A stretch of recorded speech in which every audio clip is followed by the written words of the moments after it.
द्वारका नरेश भगवान श्री कृष्ण ने द्वापर युग में जन्म लेकर पृथ्वी से पापियों और राक्षसों का नाश किया।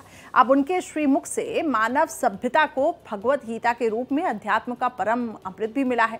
कन्हैया और राधा के अनूठे प्रेम से निकली भक्ति धारा में डूबकर कितने ही संत मोक्ष के परम धाम पहुंचे, तो वहीं भगवान श्री कृष्ण और देवी रुक्मणी का प्रेम भी भक्तों को आदर्श गृहस्थ जीवन के अनमोल सूत्र प्रदान करता है। पौराणिक कथाओं के मुताबिक देवी रुक्मणी का विवाह पहले शिशुपाल से तय किया गया था, लेकिन उनके निवेदन पर ही श्री कृष्ण ने रुक्मणी का अपहरण कर उनसे विवाह किया। इसी पावन स्मृति की याद में हर साल गुजरात के माधवपुर में धार्मिक उत्सव और मेला बनाया जाता है। अहम बात इसमें यह है कि इस मेले में भारत के पश्चिमी छोर पर बसे गुजरात से लेकर पूर्वोत्तर के अरुणाचल तक सांस्कृतिक झलक दिखाई देती है, क्योंकि देवी रुक्मणी का संबंध अरुणाचल प्रदेश की मिश्मी जनजाति से था। देखिए मिताली चंदोला की स्पेशल रिपोर्ट। दक्षिण एशिया के बड़े भूखंड भारत जैसे विशाल देश की एकता और अखंडता के बारे में हमें हमारे ग्रंथों में, वेद पुराणों में काफी कुछ मिलता है। यानी कि अगर मैं ये कहूँ कि नेशनल इंटीग्रेशन भारत के लिए कोई नया मुद्दा नहीं है। पश्चिम के राजा, जी हाँ, मैं बात कर रही हूँ द्वारका के राजा और अरुणाचल की राजकुमारी के विवाह के बारे में, जो कि अपने आप में गवाह है कि कैसे हमारे पूर्वजों ने समूचे भारत को रिश्तों की मधुर डोर में बांधा हुआ था। और ये कहानी पर ही आधारित है माधवपुर मेला, जहां पर आज मैं मौजूद हूँ।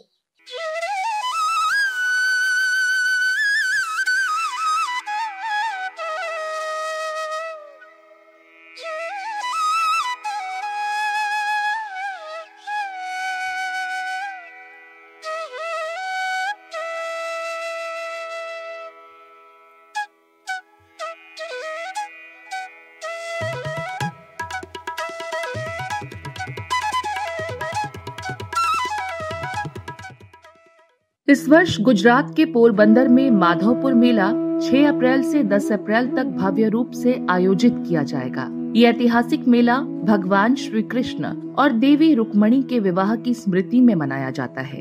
ये उत्सव भारतीय संस्कृति, परंपरा और धार्मिक आस्था का प्रतीक माना जाता है। माधवपुर मेला केवल एक धार्मिक आयोजन नहीं, बल्कि भारत की गहरी सांस्कृतिक विरासत का जीवंत प्रमाण है। पौराणिक कथाओं के अनुसार देवी रुक्मणी अरुणाचल प्रदेश के भीष्मक नगर की राजकुमारी थी।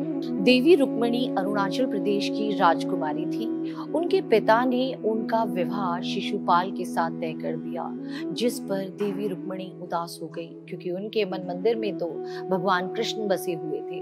उन्होंने भगवान कृष्ण को संदेशा पहुंचाया और अपनी ये इच्छा व्यक्त की कि वो उनसे विवाह करना चाहती हैं। जैसे ही श्री कृष्ण को उनका संदेशा मिला, श्री कृष्ण ने उनका हरण कर लिया और माधवपुर में ही उनके साथ प्रणय सूत्र में बंध गए। यही कारण है कि इस मेले को पूर्वोत्तर और पश्चिमी भारत की सांस्कृतिक विरासत को जोड़ने वाले उत्सव के रूप में देखा जाता है। माधवपुर मेला न केवल गुजरात बल्कि भारत के उत्तर पूर्वी राज्यों के लिए भी विशेष महत्व रखता है। अरुणाचल प्रदेश की मिश्मी जनजाति का मानना है कि उनका वंश देवी रुक्मणी के पिता राजा भीष्मक से जुड़ा हुआ है। इस ऐतिहासिक संबंध को मान्यता देते हुए मेले में हर साल उत्तर पूर्वी भारत के विभिन्न सांस्कृतिक कार्यक्रम आयोजित किए जाते हैं, जिससे भारत की विविधता और एकता का संदेश मिलता है। भगवान कृष्ण का एक नाम माधव भी है और इसी नाम पर ये नगर बसा हुआ है। अगर मैं पौराणिक कथाओं की बात करूं, तो पौराणिक कथाओं के आधार पर भगवान श्री कृष्ण ने रुक्मणी देवी से यहीं पर विवाह किया था, यानी प्रणय सूत्र में बंधे थे। और तब से रामनवमी से लेकर 5 दिन तक माधवपुर मेले का आयोजन किया जाता है हर वर्ष। माधवपुर मेले में गुजरात और पूर्वोत्तर राज्यों की संस्कृति का अनूठा संगम देखने को मिलता है। मेले के दौरान लोक नृत्यों में गुजरात का गरबा डांडिया और रासलीला जैसे पारंपरिक नृत्य प्रस्तुत किए जाएंगे। वहीं अरुणाचल प्रदेश और दूसरे पूर्वोत्तर राज्यों के कलाकार भी अपने पारंपरिक लोक नृत्य और संगीत का प्रदर्शन करेंगे। माधवपुर मेले में भगवान श्री कृष्ण और देवी रुक्मणी के विवाह की भव्य झांकी निकाली जाएगी, जो इस ऐतिहासिक घटना को जीवंत रूप में प्रस्तुत करेगी।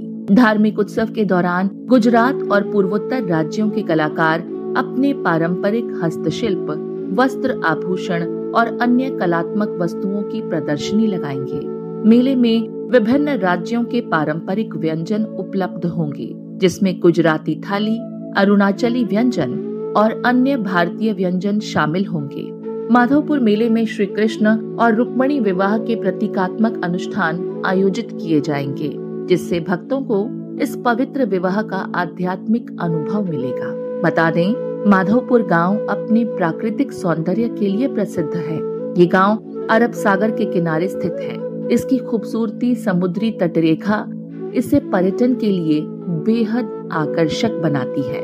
मेले के दौरान पर्यटक पोरबंदर, द्वारका, सोमनाथ मंदिर और गिर जंगल जैसे ऐतिहासिक एवं धार्मिक स्थलों की यात्रा भी कर सकते हैं। माधवपुर मेला न केवल धार्मिक एवं सांस्कृतिक दृष्टि से महत्वपूर्ण है, बल्कि ये उत्सव राष्ट्रीय एकता का प्रतीक भी है। उत्तर पूर्वी भारत और पश्चिमी भारत की संस्कृतियों का ये अनूठा मिलन भारतीयता की भावना को मजबूत करता है। ये आयोजन प्रधानमंत्री नरेंद्र मोदी के एक भारत श्रेष्ठ भारत अभियान की भावना को सशक्त बनाता है। माधवपुर मेला भारत की सांस्कृतिक विविधता और समृद्ध परंपराओं का जीवंत मंच है।